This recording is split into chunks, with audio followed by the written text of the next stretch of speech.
Well, residents in Lloydminster took part in a nationwide celebration today, Culture Days. The event showcased the multiculturalism in the border city. People are hesitant to ask questions or make inquiries about someone else's culture from afraid of being rude or obnoxious. So this is sort of an open event so that people can feel a little bit more comfortable about sharing information. Organizers say the turnout was steady at the Science and Culture Center. Presentations from the Ahmadiyya Muslim group as well as Métis dancers filled the afternoon with arts and crafts for the kids. We just thought that it would be a fun event for the kids, that there's lots of crafts to do, and it'd give them an opportunity to check out stuff from different cultures. So thought it'd be a fun thing to do for the afternoon for the family. Culture Days was founded in 2009, and since then 10 million Canadians have participated in the annual events. Well, the border city celebrated the grand opening of Quintessential Designs this week with a bit of a local approach. A lot of people feel that they need to go to the city for things. We're a small city, but we have tons of talent here. And I just wanted people to know that anything that you can get in the city, you can get here as well. The grand opening featured presentations from industry professionals from around Lloydminster. The focus of each of the presentations was upcoming trends in 2017, giving attendees and insiders perspective into what event planning efforts are being made right here in the border city. Well, aspiring young dancers from famed dance studios enjoyed instruction from world-renowned dancer, singer, and choreographer Blake McGrath. The former So You Think You Can Dance contestant held a workshop for each age category at the studio, hoping to inspire a new generation of dancers. Josh Ryan has more. You heels, ball change, we roll and a roll and a kick, ball change. Famed dance studios had students travel from Bonnyville, Cold Lake, and Spiritwood to join a very special workshop run by dance superstar Blake McGrath.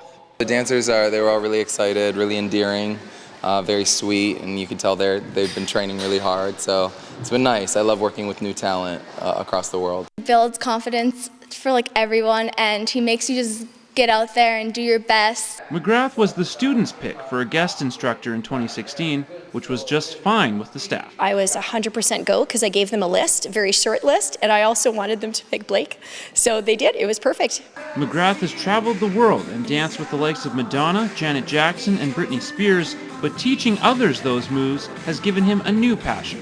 I know how much terrible stuff there is out there for kids to get into, and I think just having that structure and that base and always bringing it back to the studio to know that all of my hard work has paid off. That focus on both dance and life is what prompted Makins and her students to reach out to McGrath.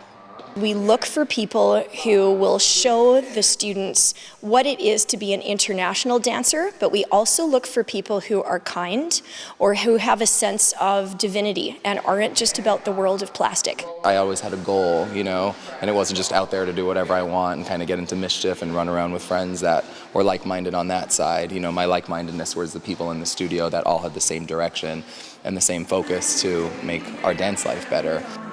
And being able to give back to Canadian youngsters is special for the Mississauga native. I see the looks on the kids' faces when I come in, and I remember how that was to me when, I was working with Wade Robson and Brian Friedman and these huge industry choreographers when I was their age. Josh Ryan, Newcap News.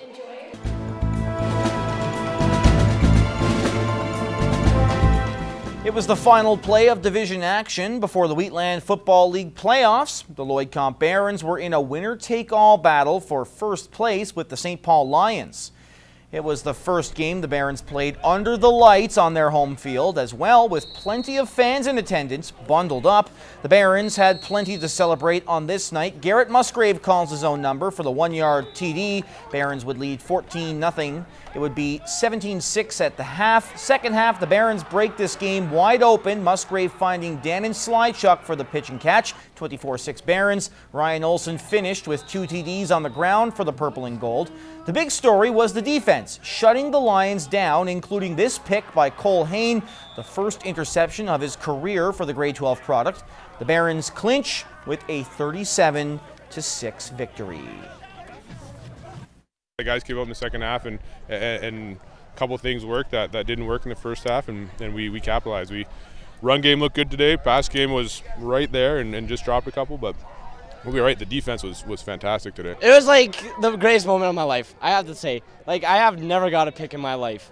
And it was just like getting that ball up in the air, there's nothing better than that. Barons played a great game. They were the better team in all facets of the game. You know, just kind of a little better than us, you know, at everything kind of. And those things, it all adds up. And, you know, it ended up being a fairly lopsided victory for them. But they earned it, definitely.